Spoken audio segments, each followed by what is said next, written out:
Hello, everybody. Craig Kimbrough with Positive Guru.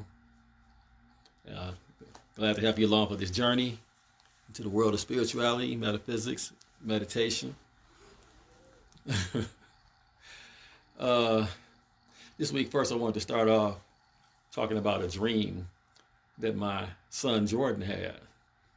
And he was telling me about it the other day. We were sitting and we were talking, and he was telling me, he said, Dad, this is the craziest dream that I've ever had. And he said that he was sitting in a field. And in this field, he saw a Kung Fu Panda out in the field. And Kung Fu Panda looked at my son, Jordan, and he said, there he is right there. And then Jordan began to run. And as he ran, Kung Fu Panda and whoever else was with Kung Fu Panda began to chase him. And he was running and running, and they were chasing and chasing him. And he said, unlike other dreams, he said, I've had other dreams when I run, usually it seems like no matter how fast I try to run, I'm going slow. He said, in this dream, I was running fast. And it was, he said then at some point he came out of the dream. And then I don't know if he asked me what it meant or not, but we were in the middle of a sort of a deep conversation, and probably one of our deeper conversations here lately that we've had. And I began to tell him my interpretation of the dream.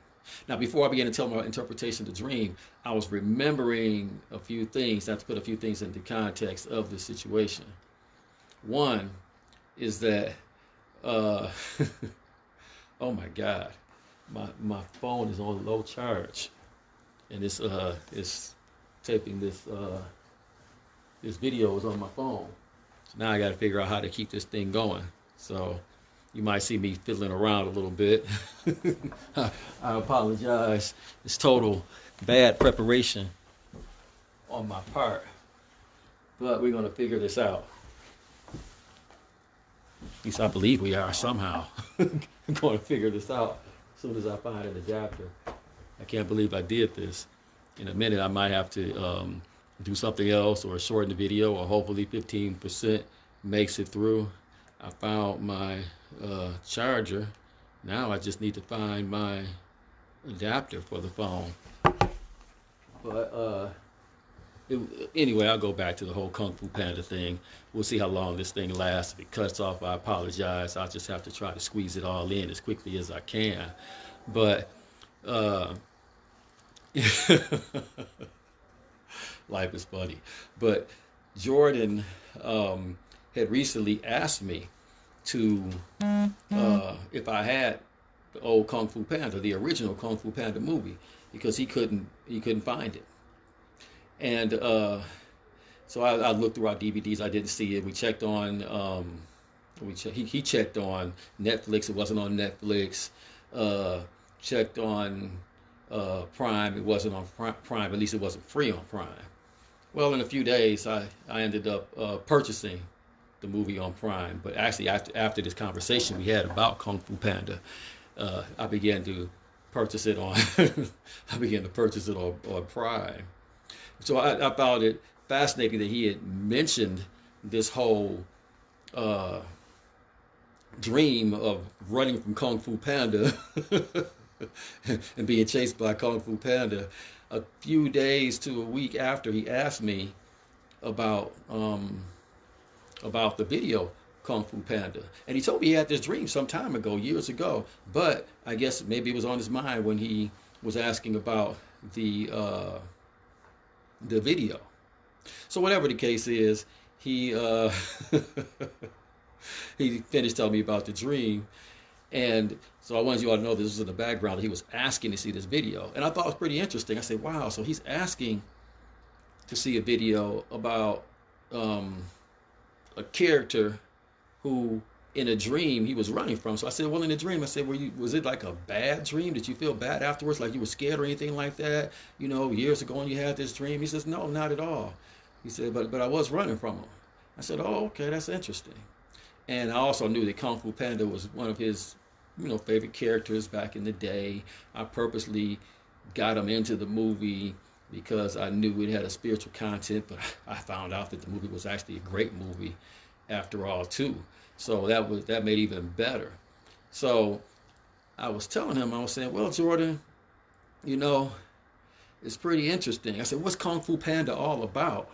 And he said, well, he's about Kung Fu and this, that, and the other. I said, well, yeah, let's take it a little bit deeper. What else is Kung Fu Panda about? And he said, well, I said, do you remember him talking about inner peace in the movie Kung Fu Panda? And he said, yeah, he was talking about inner peace in the movie. I said, yeah, did you see him meditating in the movie at times in order to come to that state of inner peace? He said, yeah. And I said, and in that movie, was he not realizing who he is supposed to become? And, or I would term it moving into his place in life.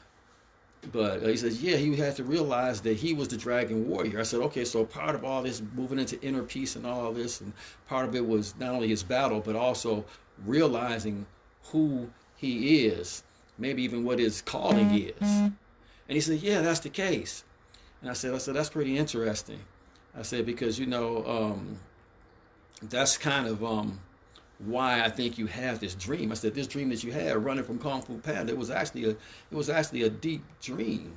It was like a meditational dream, and it might have been telling you something about yourself. I said, our dreams are always trying to tell us about ourselves. Even our life situations, which are dream-like, are also trying to tell us things about ourselves. And once again, for anyone that just tuned in, I want to apologize. I apologize for my goofiness.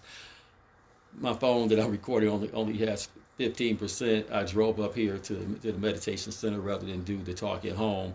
And I don't know where a charger is. So if it cuts off, then I'll just pick back up with part 2 later on. But hopefully we'll make it all the way through. But anyway, so I was telling Jordan, I was like, yeah, so this is a deep dream. You're running from Kung Fu Panda, and Kung Fu Panda being about inner peace, and Kung Fu Panda realizing who he is. I said, it's sort of like saying that you may be in some way running from the call. The call as to who you really are. And I said, it's sort of like my teacher, Mr. Ambrister, used to talk about when he talked about what his next life would be like. He'd talk about, hey, a lot of times meditation teachers would do that, to talk like that. Hey, in my next life, I'll be like this. He said, well, in my next life, I'm going to be a yogi, living in the house of a great master. And this time, I will have education. and he said, in the house of a millionaire who was a great master. And he says, my karma is going to be so great that it's to the point that while I'm here, I will come up in an atmosphere where I am taught this meditation path at a young age, where I'm taught spirituality at a young age. It's going to be infused in my world. I don't even have to worry about money this time around. His life was a little bit more modest than the last life. So this time, I don't even have to worry about all of that. And I said, it's funny, your life is something like that. You come up, you've learned early on how to meditate, how to be on the path. We've used it to get past certain challenges you may have had in your world and so forth, and it's worked. But in certain ways, as much as you love it, just like you love the movie Kung Fu Panda, in certain ways, you may be running from this part in your life, from your spiritual journey. And I said, it's sort of like this great master in this movement called Radhaswami. It's like this meditation movement over in India. And they have millions, just thousands and thousands and thousands of followers. And when the one master who's maybe like a minister, when he left, right before he's picking his successor, he picked this guy who was all into it, who loved it, who this was what he was about. And when it happened, he ran. He ran away. Eventually he came back and he became known as the great master and this great meditation giant who taught on this high level and so forth. But initially he ran. And not only Jordan, but I was telling Jordan, I said, I've had situations like that in my life where I've run from the call. And I want to ask us, are we at times running from the call? The call, our place that God is trying to bring us to. When it comes, usually we're afraid. It's the very thing we want to do, but afraid to do. It's the very thing that will bring changes in our life and bring us into that life that we most love, but at the same time, it causes us to challenge things. And it's very fearful. And I've known many times in my life I've run from the call. And even this pandemic has actually made me answer a call that I've been running from. Now, I've answered and run from things at different times in my life. But I realized that, man, I may have been running from some things. I've been putting off for I don't know how long from just going on Facebook Live, And I had all my different reasons. I didn't know how to record. I didn't know how to do this, didn't know how to do that. But the truth of the matter was I was comfortable with the few people who I was teaching. Now, there was a time in the past when I went on the internet and had thousands of people learning how to meditate. And at that time, I was getting bombarded with emails from all over the world, people asking questions and so forth. But things happened in my life, and I moved from that. I ran from that. And many times, the worst thing in the world can be the best thing in the world. When the worst thing in the world is happening, we have to ask ourselves, how is this possibly leading me to the best thing in the world? We have to be careful that we're not like Adam and Eve and don't realize that we're right there in heaven with God and running around scared because we think we're exposed and we're naked, but really we're right there with God. And when we realize we're right here with God in heaven, right here and now, then even when something bad is happening, we're saying, well, what good thing is God trying to bring me to through this situation? And sometimes we have to ask ourselves, am I running from the call? Am I running from what God wanted for me? Not too long ago, I had this dream. This past week, I had this dream. And in this dream, it was really interesting. I'm in this line, and there's all these people in this line and so forth. And I'm getting close to the front of the line. This other guy, he gets out of the line. And I'm looking like, is he going to get back in his place? He doesn't come. So now I have to go up to the counter.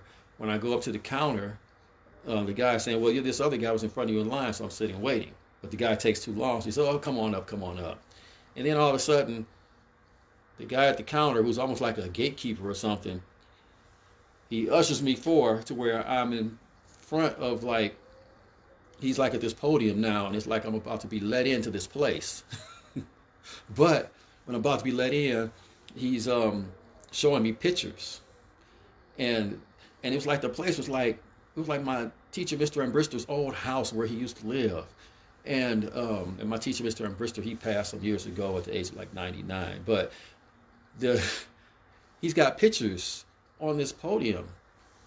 And in the pictures, he's pointing at pictures of different people, and he says, that's you. And he was surprised because this was like a place where people were like coming to visit and see. And he's like, that's you. He says, you're Craig. He says, oh man, are you from Sachkhand? Now, how can I put it? In Sanskrit terms, in ancient times, Sanskrit, Sachkhand is known as like the heavens. And when he asked me the question, I didn't know. I didn't know how to answer the question. And all of a sudden, boom! Now I'm in the room with Mr. Ambrister, and we're talking. And I'm telling Mr. Ambrister, yeah, I was like in this museum-like place, and they're about to let me into your house. Now we're in Mr. Ambrister's house. Me and I are talking, but he's saying, I was about to let you in the house. Now in this other realm, Mr. Ambrister was gone, but in the realm I'm in with Mr. Ambrister now, he's alive. And I'm saying, yeah, and then he shows me a picture of me, and he says, oh man, you're Craig. Are you from Sachkhand? And then I didn't know what to say.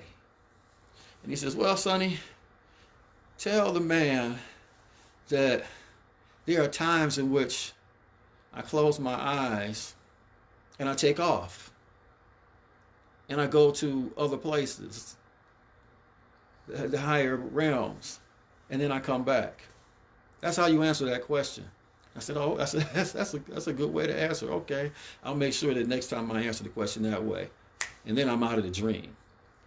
And it's like profound to me. Like, man, there I was, Mr. Brister. It was like real as me sitting here in the room. I'm like, man, and you know, the whole dream just seemed so real. The whole thing was just so crazy. And then it reminded me of this passage that I wrote about the flower garden within. Mr. Brister used to talk about this flower garden. He would say that there are flowers and fragrance. It's a flower garden with fragrances that are so beautiful, they've never even touched Earth's plains.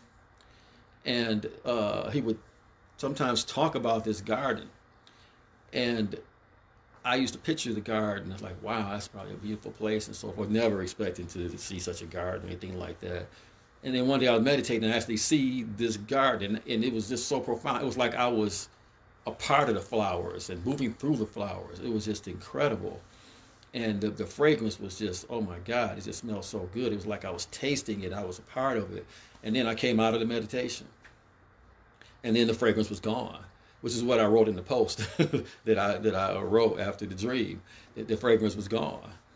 And then I was explaining that just as we can travel by car, boat, airplane, in this realm, there are places within that when we become proficient in our reflections and prayers and meditations with God, that we can close our eyes and travel to. And there are definite destinations, just like you say, you go this way, you go that way, then you'll see that. It's like that.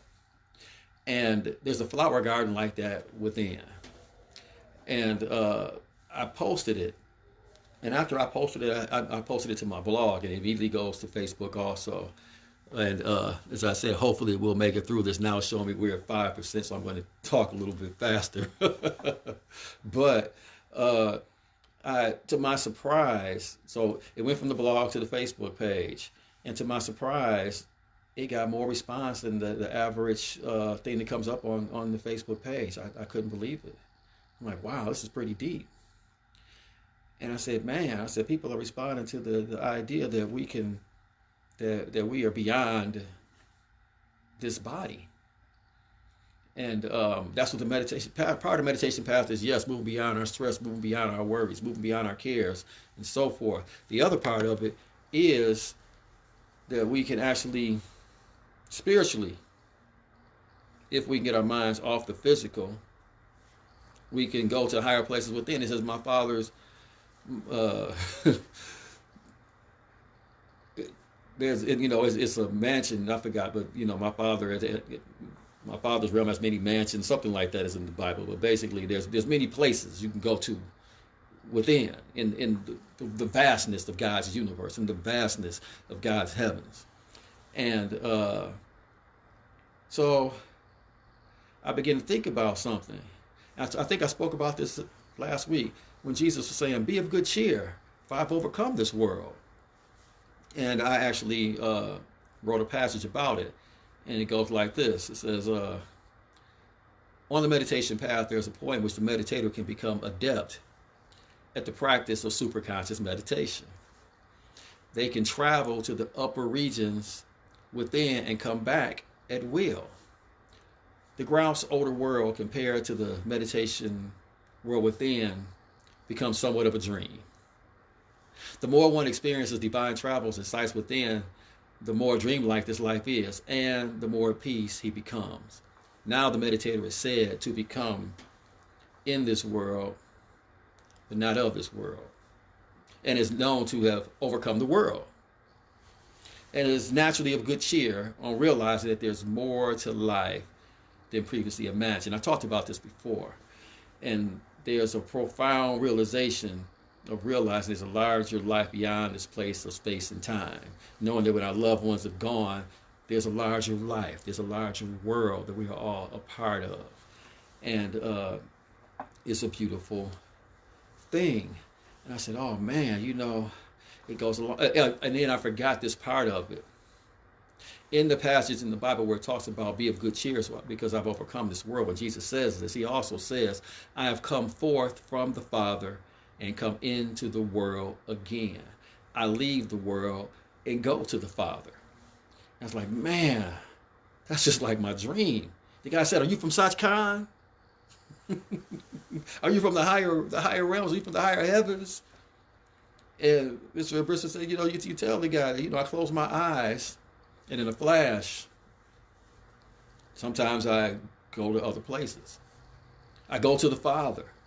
I get information from the Father. I get ideas that this is what you're supposed to do with this thing in your life. This is how you're supposed to answer the call. This is how you're supposed to share. This is how you're supposed to deal with your mom or your dad or your sister or your child. And it's information that's beyond me. But that's on account of leaving and going to the Father. Some of these things I could never come up with on my own. People ask me, how did you do this? I don't know. Mr. Ambrose used to say, people ask him, how did you get your wife down those stairs in that wheelchair, down all those steps? And he says, I don't know. I couldn't tell you I do this and I do that. Just something came to me. But that's what the whole idea of going within is about. So we can go within the temple of the living God, of this body, and go to these higher places within ourselves. I say this every week. Jesus said, these things I do, you can do and greater. I say this is because this is quite often, we think that was for Jesus. That was for Moses. That was for this sage. That was for Lao Tzu. That was for... No. We know about it because it's about you. It's about me. It's about us. Yes, it was about them, but it's about them so we can employ it in our lives. That's why he said, these things I do, you can do and greater. Because this is our journey. So ask yourself, is there anything I'm running from? Is there something that I would love to do, but I'm a little bit afraid to do? Do I need to go within, pray, meditate, to get information from on high, to get the epignosis, the supernatural knowledge? Do I need to do this in order to answer the call? Do I need to do this in order to be at peace with what's going on here and see why it's happening in my world? If I can do this, then I'm answering the call. And the tougher the situation is, the closer it's getting you to answering the call. If you can embrace what's happening, if you can be a little bit more open and say, God, what do you have for me? Not tell God, well, I know I'm supposed to do this, but no, what do you have for me in this situation? Then meditate, then reflect, and then you may be shocked at what happens. Craig Kimbrough with Positive Guru. I'd like to thank you for listening. I hope you enjoyed. Peace and blessings to you all. I love you all. I'm glad I made it through this whole video before it cut off. And hopefully I see you next time. Same place, 11 o'clock. Bye-bye. Thank you.